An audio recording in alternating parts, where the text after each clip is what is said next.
I read 3 books in 2020, and one of them is Gabby Hanna. Hi, it's itsdivyagrg. What does the G stand for? The G stands for... God, I just don't know how to read anymore. Here's a graph of my reading slump. This all follows a gradual decline, kind of like the popularity of BuzzFeed when all the good members started leaving the cult. I look at my pile of books that I haven't read and the stories untold, and I'm like, damn, I really abandoned you, didn't I? Like, these books have been orphaned. Like, if these books could talk, they would have called Childline by now. Boop.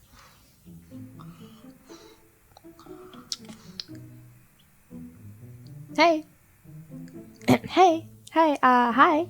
I ain't seen a new face around here in a while. Yeah. So, what's poppin'?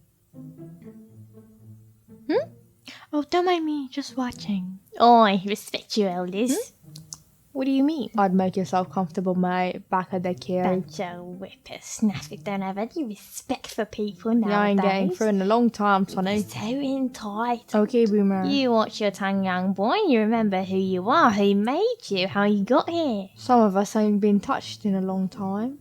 Back in my day, we didn't have these many bloody queues. You mean you missed the good old days of slavery I'd be then? respected back in my day. Baba Booey. Picked up off the shelf in the diner, I left bloody away like everyone else. I miss the feeling of her fingers down my spine. Yep, Oh yeah, if you love the good old days so much, then why didn't you go back to where you came from? W.H. Smith. Baba Booey. The gentle caress as she opens me. None of these censorships, dilly-dallying, Baba Booey. actually have some sort of Baba Booey. self-worth, unlike you. Full of Baba gibberish Booey. nonsense The all way about she the fingers each boop.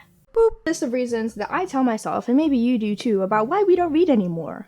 Number 1, maybe we just haven't read the right books. Young adult was my thing. If I could put young adult enthusiast on my LinkedIn bio, I would. I mean, it makes sense. I was 14 years old on the cusp of not yet an adult, but kind of getting there. I slapped that ish up like it was udon noodles and pho. And now I'm 32 years old and I just can't relate to 16-year-olds anymore. I look at Katniss Everdeen and all these 16-year-olds and I'm like, damn, you had a traumatic childhood.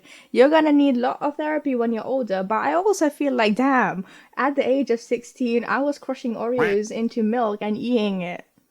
That's all I did with my 16-year-old self. Probably GCSEs as well. And I'm like, okay, maybe I need to try new things, classics. You know, a bit more oldie stuff, yeah, like self-help book. But the problem is, I can't even get myself to read it because I don't read. Number 2, TikTok on the clock. 24/7. TikTok used to be just the sound of a clock. And then it became a Kesha song. And now it's become the crack cocaine of Gen Z. Like a butthole, TikTok is a dark abyss that you just don't know when it's gonna end and you don't know what's gonna come out of it. Like, it's either gonna be shit or it's not gonna be shit. Number 3, you don't have time. I have the time to spend 6 hours a day on scrolling. But suddenly when it comes to reading, I can't see. 2017 is clearly when it all fell apart, and coincidentally that's also the time in my life when I started uni. I was going to the gym, trying to grow my ass, important things. Sometimes things just aren't going to be a priority in your life, and that's okay. Reading is a time investment overall, and sometimes you're going to choose to invest your time more wisely, like growing a badunk-dunk over reading about intersectional feminism and Marxism, and that's okay. It's okay. Convince yourself. It's okay. Number 4, it's just not who you are anymore. In 2014, I didn't have a personality. I didn't have many friends either. So I made reading my personality. I made it my only personality. And now I'm 36 years old. And I don't read anymore. And now, I don't have a personality. There's not one thing that I'm really good at or that I really committed myself to. People are like, yeah, I'm a coder. And an actor, entrepreneur. I bake. Strudels, scones, even apple pandali. I make the perfect creme brulee. I scoot, I shuffle, I pop and lock and jam and break. I have investments in 10 stocks and I was the lead developer in making the Pfizer COVID-19 vaccine. I even play the cello. And then I'm here like... But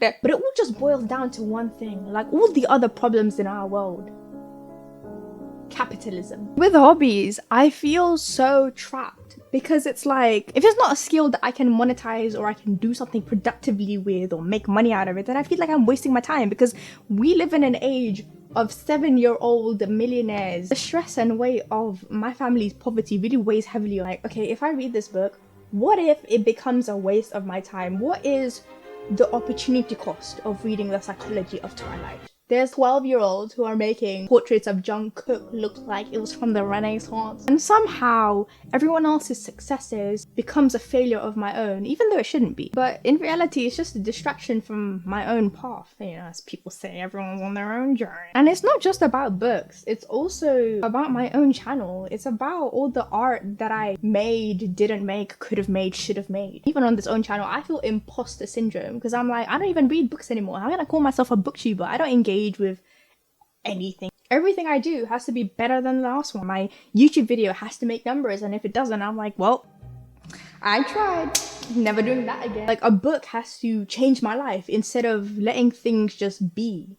But at the end of the day, when I'm on my deathbed, when I'm being cremated or planted into a tree, I'm not gonna be out here thinking, oh my god, what did Kelly X66123 think about my YouTube video? This year, I'm done with a Goodreads reading goal. I'm just gonna read however much I end up reading. Not everything has to be for profit or for capitalism, and you don't have to sell your soul to the corporation, even though it's inevitably gonna happen. Because sometimes the best profit is the things that fulfill your soul, and really, reading's just a habit. It's just about mindset, which is sometimes the hardest thing to unset. The mind. When we were younger, we did things so freely, with so much creative spirit and energy, because we weren't burdened with the lies of this world and the weight of capitalism. In Maslow's hierarchy of needs, the top thing is self-actualization. And along with having a fat dump truck, it's also things that creatively enriches you. I don't have that many tips on how to get over this, because honestly, I'm still in the middle of it and I'm trying to figure it out myself. But if you have any books that you loved, or tips that you have, or reflections on life, or if you also just relate and you'd like to share, then we can talk to each other in the comments. I want 2021, my goal this year is honestly to just be less self-deprecating, be kinder to myself, and believe in myself more, because you know what? I deserve to. So subscribe if you want to be a G, like or comment, and I'll see you guys next time, whenever that is. Bye-bye.